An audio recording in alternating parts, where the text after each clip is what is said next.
Hey, I'm Callie Lewis. You're watching Geek Brief TV. This is Brief 594, right?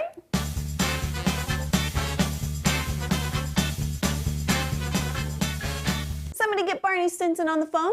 The Messless charger belongs in his apartment. The Messless charger is a universal charging station that sits on a table like a futuristic fruit bowl. Instead of holding the edible kind of apples, it holds iPhones, iPods, and other electronic portables. It's designed by Guigero and it has 4 docking points. It comes with 6 interchangeable connectors, so you can charge Sony Ericsson phones, Nokia phones, iPods, PSPs, and anything that gets juiced via mini USB. I was only able to find it shipping from online stores in the UK. Cutebits.com is one source and it sells for £70, which is about $115. President Obama is sometimes billed as our first techie president because of his BlackBerry addiction and because he has a printer on his desk, but the Prime Minister of Norway, Jens Stoltenberg, truly earned some geek cred with his Desco monitors. He has 8 monitors on his desk. I saw the photo on Gizmodo today. It comes from a photo set called 24 Hours in Norway, and there is no information about the size of the displays. It looks like to us they're about 23 or 24-inch screens. I've gone all summer long without having a margarita. I guess mainly it's because our blender broke and we never replaced it.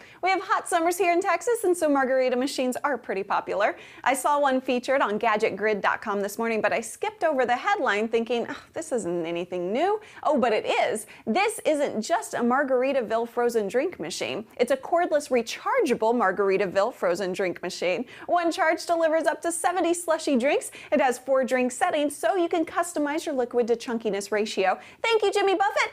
You're making me miss Key West. Speaking of ratio, I'm reading a book called Ratio, The Simple Codes Behind the Craft of Everyday Cooking by Michael Ruhlman. It's cool because it teaches the fundamentals of cooking doughs, stocks, sausages, sauces, and custards. It's a very geeky way to look at cooking, and that's why I'm enjoying it. Ruhlman argues that if you understand that bread dough, for example, is 5 parts flour and 3 parts water with a little yeast and a little salt thrown in, you can start making bread from there. Everything beyond that is experimental. You master the basics, and then you add something like sun-dried tomatoes to the mix, or what I want to try, bacon bread. Yesterday I planned to spend the whole day watching all 5 Harry Potter movies on Blu-ray, but we just got a couple of patio sofas, so I spent the afternoon reading a book on my Kindle.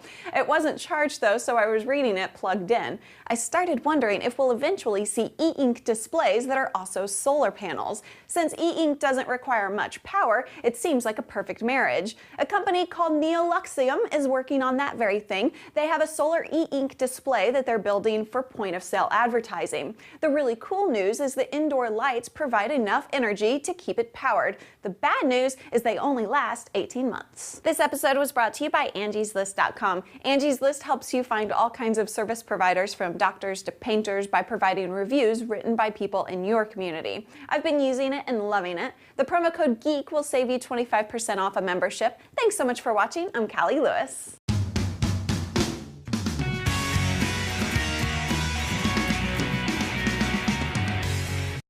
Bacon does make everything better.